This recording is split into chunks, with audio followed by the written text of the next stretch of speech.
Hey, this is Mark Henry, author of Dancing with Energy, Healing, Magic, and Mysticism, here talking to you more about the occult and the paranormal. Well, today I'm going to be doing a video on, is there room for the law of attraction in magic? But before I begin, as usual, I have a couple announcements. One of which is that I just added a new category to my attunement store on Etsy.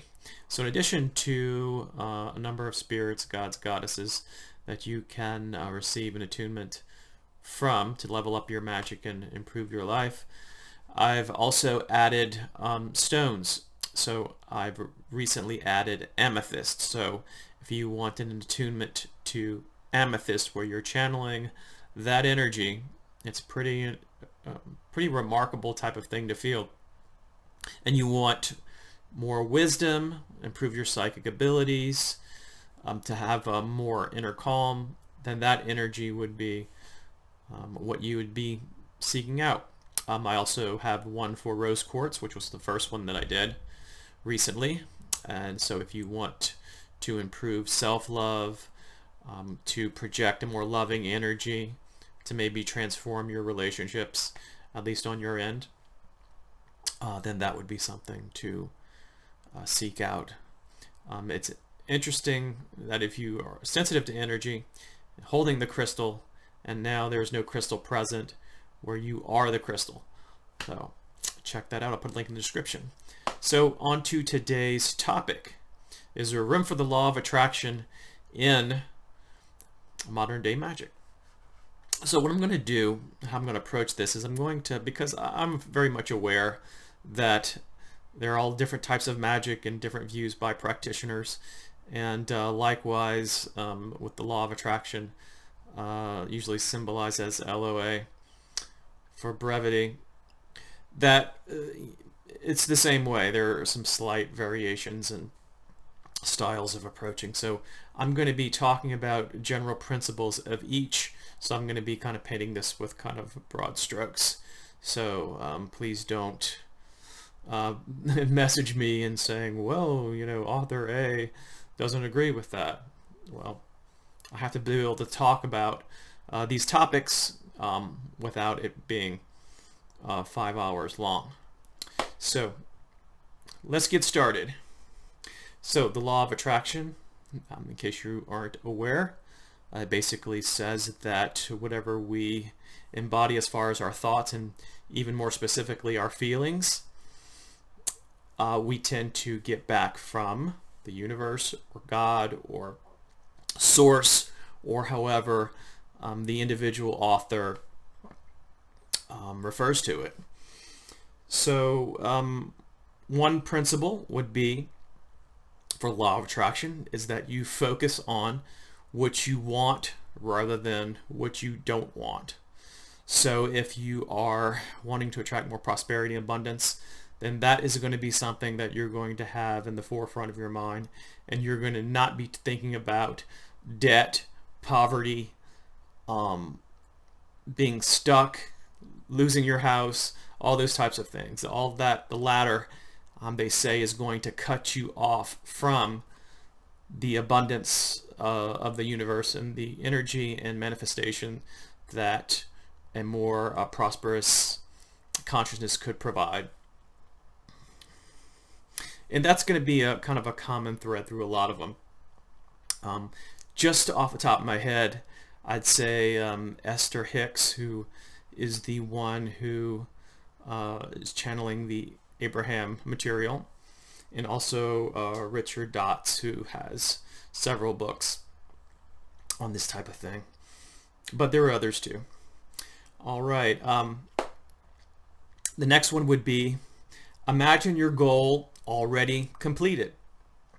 Instead of thinking about you going through the process of doing things, of gradually happening, think about your goal, what you want, if you wanted to manifest, I don't know, $10,000 extra this year, then you would think about it being completed while you are trying to connect with the good feelings and experiences that would make it inspiring.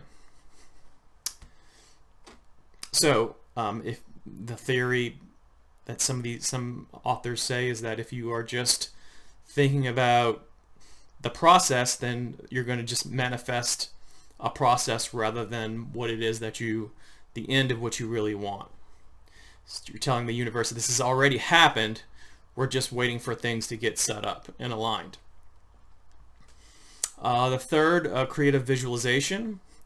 When I first heard this term, there was a book called Creative Visualization by Shakti Gawain, who I think that might have been in the 80s or early 90s where that book came out. It's a really thin little book. It's probably around about that big as far as length of the book, but she talked a lot about that and about how what we visualize with power and with energy and through repetition and through doing it long term, we can manifest our desires. Affirmations. So this would be verbally doing it or saying it to yourself. You're using the spoken word or your internal monologue as a way of connecting with your desires. And there's a lot of things even in the Bible about speaking things into existence, the power of the spoken word, all these types of things. I think that Esther Hicks talks about the act of creating deliberate intention. But there is something about affirmations, and some part of it is psychological, reprogramming the mind. Hypnosis talks about that. And some of it, according to the people with the law of attraction, that as above, so below, so you are connecting with the inner you to try to manifest something in the outer or external world. What else? One of the early criticisms of the law of attraction, and this came out again when the book and the video of The Secret by Rhonda Burns. Basically, it made it seem like everything was just kind of a wish fulfillment. You just think of something and it happens like that. And other metaphysical authors said, yeah, but you haven't really talking about any type of action that might need to take place in order to bring that about. It isn't like money is going to fall out of the sky, right? So part of a lot of authors' work is by doing some of these practices to pay attention to what you are inspired to do. That if you have in your thought a random thought of being in a certain place at a certain time, then follow that thought and see where it leads you. And it would be different, an inspired thought, than just something from your ego self, that just a random thought in your mind. So part of this would be how to discern, and you can only discern this through experience, about what to follow and maybe something that is a part of, the random firing of your brain. Next is the ability to receive. I think Esther Hicks calls this the art of allowing. Receiving in the sense that if we are talking about things that we want to include in our life, that we make sure that if the opportunity comes, even in small ways, that we don't push it away. For example, if you're manifesting money, a certain amount, and you get it from somebody as a gift that you don't necessarily like, you can certainly refuse it.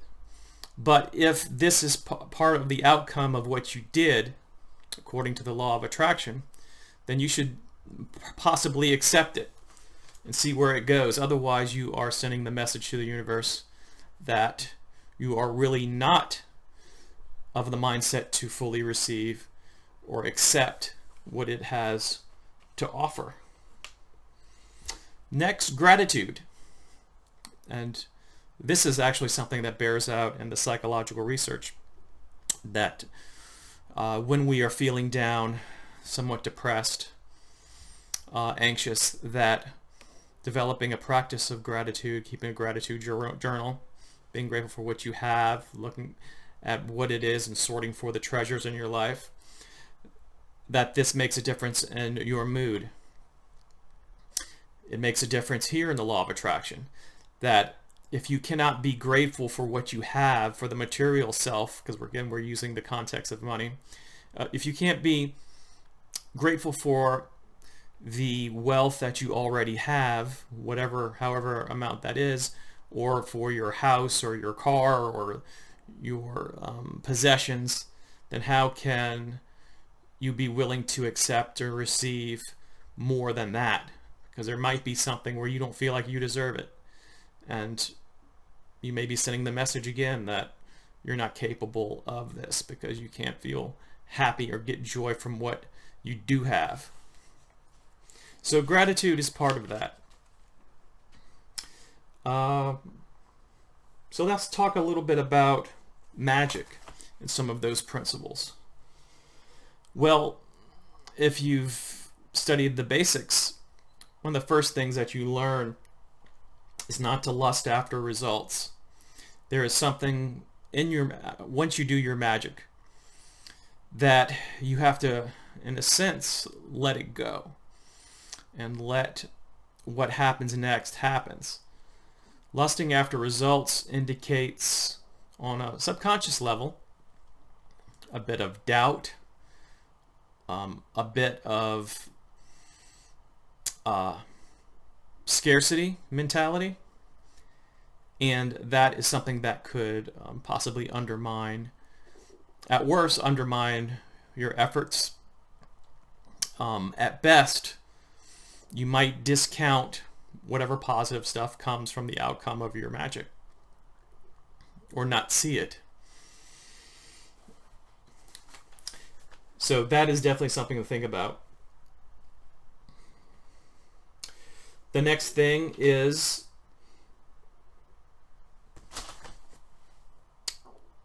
if the magic that you're doing entails coming up with a goal that you are imagining and you're feeling good about, which is something that is most magic, then be sure to get fully into that experience, feeling the good feelings, seeing yourself fully satisfied in getting whatever it is that you're trying to get. The next thing is emotional alchemy, and they talk a little bit about this specific phrase in some of the Gallery of Magic works, about when you are connecting and you're scanning sigils and things to go from your feeling of lack, of not having, or the current situation, completely changing it around to what would it be like to feel the relief of getting what it is that you desire. So you're shifting kind of in a negative sort of state into more of a positive state of, receiving, of, again, almost like the law of attraction, this has happened. So let's just work backwards and make it happen in external reality.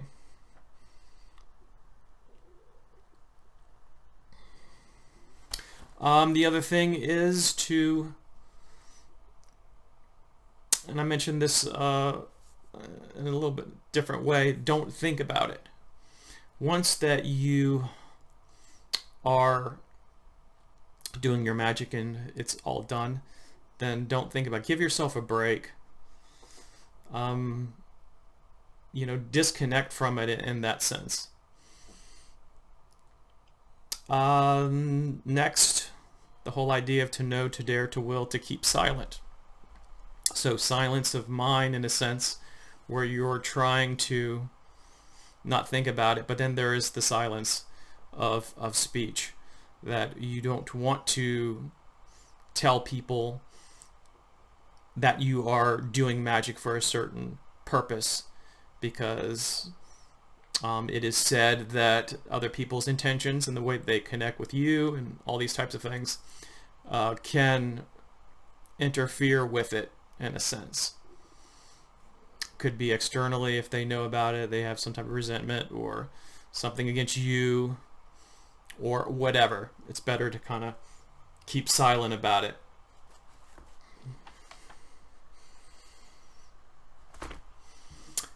So those are the things that come off the top of my head that I wrote down. The principles of magic and the principles of the law of attraction. The question of the video was, can this go together?